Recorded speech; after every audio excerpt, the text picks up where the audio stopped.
Kitab Siyam tining panika kitab yang bab puasa. Asluhu tining asal siyam bilwat secara bahasa al-imsak, menahan diri. Wa fi syar'i, dalam istilah syariat puasa itu al-imsak anil muftirati ma'an niyyah min tulu'il fajri ila ghurubis syamsi. Ada definisi artinya, yaitu menahan diri dari yang membatalkan, menahan diri dari hal-hal yang membatalkan puasa, disertai dengan niat sejak terbitnya fajar sampai tenggelam matahari. Puasa adalah terapi, puasa adalah latihan, puasa adalah terapi mengkondisikan batin untuk bisa menjadi taqwallah. Ini khusus ya bagi kita yang belum bisa bertakwa. Artinya takwa itu ditunjukkan dengan semangat beribadah, merasa terikat dengan Allah, bahkan kalau bisa selalu merasa diawasi Allah ya. Malas ibadah kalau enggak ada yang mengajak, tidak ada yang di pesantren, ada yang mengontak, tidak ada yang mendorong, tidak mau ke musola, malas-malas sholat subuh, sholat isya, itu ciri-ciri dari munafik. Maka dengan jalan banyak berpuasa, insya Allah akan terkikis pelan-pelan. Batin itu bisa dikondisikan. Maka di dalam Al-Quran, ya ayyuhalladzina amanu kutiba alaikumus-syiyam kama kutiba alal ladzina min qablikum la'allakum tattaqun. Wahai orang-orang yang beriman, sudah diwajibkan atas kalian berpuasa sebagaimana puasa telah pernah diwajibkan atas orang-orang terdahulu, orang beriman terdahulu. Apa tujuannya? La'allakum tattaqun, agar kalian bisa bertakwa. Jadi pelan-pelan, dan apalagi puasa itu menyehatkannya, karena perut bisa istirahat untuk menggiling makanan itu secara tertib. Ada waktunya tepat, itu enak, bisa istirahat. Artinya ginjal tidak terlalu berat. Wa siyamu syahri Ramadan wa ruknus sadis min arkanil Islam, tining puasa sebulan Ramadan engki panika rukun yang ketiga dari rukun-rukun Islam. Dua kali ikrar, dua kalimat syahadat, sholat, puasa, zakat, haji. Bahkan di dalam satu hadis Rasulullah bersabda, man amana billah wa bi rasulihi wa aqamas sholata wa shoma ramadan kana haqqun 'ala Allah ayyudkhilahul jannata. Siapa telah menjalankan, beriman kepada Allah dan Rasul, dan menjalankan sholat 5 waktu, sholat wajib, kemudian berpuasa, maka pasti dipastikan oleh Allah dimasukkan ke surga. Jahada fi sabilillah au jalisun, jalasa au jalasa fi ardihi allati wulida fiha, baik orang itu berjihad. Di riwayat lain hajara fi sabilillah, baik hijrah fi sabilillah atau berjuang di jalan Allah, au jalasa atau duduk-duduk saja fi ardillati wulida fiha, di bumi di mana dia sampai meninggal dunia tidak berjuang, tapi mati di tempat dia dilahirkan, sudah ada jaminan dari Allah. Coba perhatikan ya, rukun 5 macam rukun Islam yang umum bisa dipenuhi oleh umat Islam ini kebanyakan ya, mayoritas hanya 3 nih. Ikrar 2 kalimat syahadat, sholat dan puasa. Kalau zakat banyak yang tidak wajib mengeluarkan zakat kecuali zakat fitrah karena tidak punya harta. Jadi yang dipenuhi kewajibannya 3 poin ini dari rukun Islam. Jadi rata-rata umat Islam ini bisa melaksanakan yang 3, ikrar 2 kalimat syahadat, sholat dan puasa. Itu sudah jaminan ke surga ya. Itu hadis Bukhari.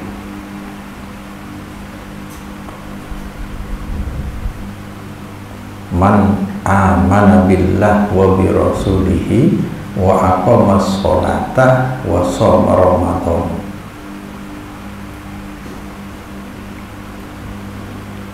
Sholat ini identitas santri ya. Sholat itu identitas umat Islam.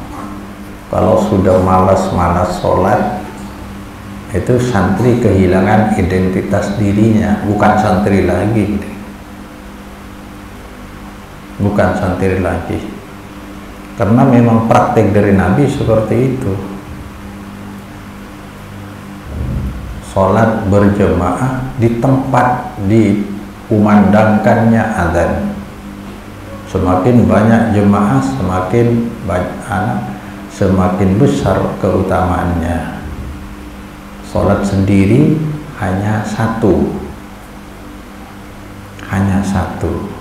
tapi kalau sholat jemaah bisa 27 atau 25. Nabi pernah mengancam orang yang jarang sholat berjemaah, tidak datang ke masjid, akan dibakar rumahnya. Sudah pernah disampaikan, ada orang buta minta izin ke Rasulullah karena rumahnya jauh, tidak ada penuntun, orang dalam kondisi buta dan banyak hambatan di jalan, minta izin ke Rasulullah, diberi izin oleh Rasulullah. Tapi begitu dia berbalik, wahyu turun. Nabi manggil lagi, apakah kamu mendengar suara adzan dari rumahmu? Kata orang itu, iya ya Rasulullah. Kalau begitu kamu harus datang. Harus datang. Orang buta masih digitukan. Tidak mungkin kalau tidak penting sholat, karena satu-satunya dari rukun Islam kita diberi kesempatan oleh Allah, diberi kesempatan dan juga dibuatkan cara berhubungan dengan Allah. Jadi malas sholat berarti malas untuk bertemu dengan Allah. Kita diberi kesempatan menghadap kepada Allah dan jangan cari ibadah yang lain sebelum sholat dilaksanakan. Satu-satunya sholat yang pernah, satu-satunya ibadah yang pernah diberikan langsung oleh Allah kepada Rasulullah secara berhadap-hadapan, tidak melalui malaikat Jibril, adalah sholat. Karena di dalam sholat 4 poin dari rukun Islam sudah ada. Syahadat 2 dibaca di dalam sholat, zakat dikeluarkan untuk sholat karena harus tutup aurat, yang harus mengeluarkan uang dengan membeli peralatan menutup aurat. Ada puasa, di unsur puasa ada dalam sholat, yaitu tidak boleh makan, bahkan bicara di luar bacaan sholat sudah tidak boleh. Itu unsur dari puasa. Dan haji, di dalam sholat sudah ada unsur haji, yaitu harus menghadap kiblat. Maka sholat itu merupakan imaduddin, tiang agama. Kalau sengaja memang tidak sholat, merasa tidak berkewajiban, maka fakot kafaroh, keluar dari agama karena sama hidupnya dengan orang non muslim. Wasyamu hiya min afdhalul ibadah, tining puasa panika ibadah yang paling utama. Wasyamu tining puasa panika ibadah yang paling utama. Li'annahu tajtami'u fihi anwa'us sabris salasati, karena li'annahu karena siyam panika berkumpul fi dalam siyam panapah 3 macam kesabaran. Tiga macam kesabaran berkumpul di dalam puasa. 1, as-sabru ala taatillah, sabar menjalankan taat kepada Allah dengan berpuasa. Nomor 2, was-sabru ala ma'asillah, sabar menahan diri dari kemaksiatan kepada Allah. Nomor 3, was-sabru ala aqdarillahil mu'limati, sabar atas ketentuan Allah yang menyakitkan, artinya yang membuat penderitaan, ya, membuat penderitaan, kan lapar, dan itu bisa bisa kondisi batin kita bisa peka, mungkin menjadikan kita lebih dermawan. Saya ini sengaja tidak makan seharian, nanti sore saya akan makan. Lah, orang yang kesulitan, orang miskin, laparnya tidak disengaja dan tidak ada berbuka tidak ada. Kadang-kadang suatu hari, satu malam dia tidak makan karena tidak ada yang bisa dimakan. Dia Allah Ta'ala nasabas sawma ala nafsihi. Kenapa paling utama puasa? Karena Allah menghubungkan. Dia Allah karena Subhanahu wa Ta'ala nasabah panika menghubungkan pasir Allah as-sawma puasa ila nafsihi, maring pihak Allah, maring pribadi Allah, maring adat Allah. Semua amalan Ibnu Adam untuk Ibnu Adam kecuali puasa. Fa innahu li, kata Allah di dalam hadis qudsi, puasa ini bagianku dan aku yang akan memberi balasan, tidak diukur. Coba kalau sholat bisa 70, 27, 25 sholat berjamaah, tapi khusus puasa Allah yang akan membalasnya tanpa ukuran. Wa wa'ada bil jaza alaihi min qibalihi subhanahu wa ta'ala, berjanji Allah bil jaza untuk memberi balas alaihi atas saum, min qibalihi dari hadiratnya, min qibalihi dari hadiratnya atau dari pihak Allah. Wa li'annahu sirrun baina rabbih wa baina 'abdihi, dan sesungguhnya puasa adalah rahasia. Jadi kejujuran nampak dalam puasa. Kalau tidak jujur tidak mungkin berpuasa, karena puasa bisa pura-pura di luar, tapi di dalam rumah bisa minum makan, di luar pura-pura kering bibirnya. Jadi kalau berpuasa ditaati benar-benar berarti dia ikhlas kepada Allah. Rahasia baina rabbi wa baina 'abdihi, rahasia antara Allah dan antara hamba Allah.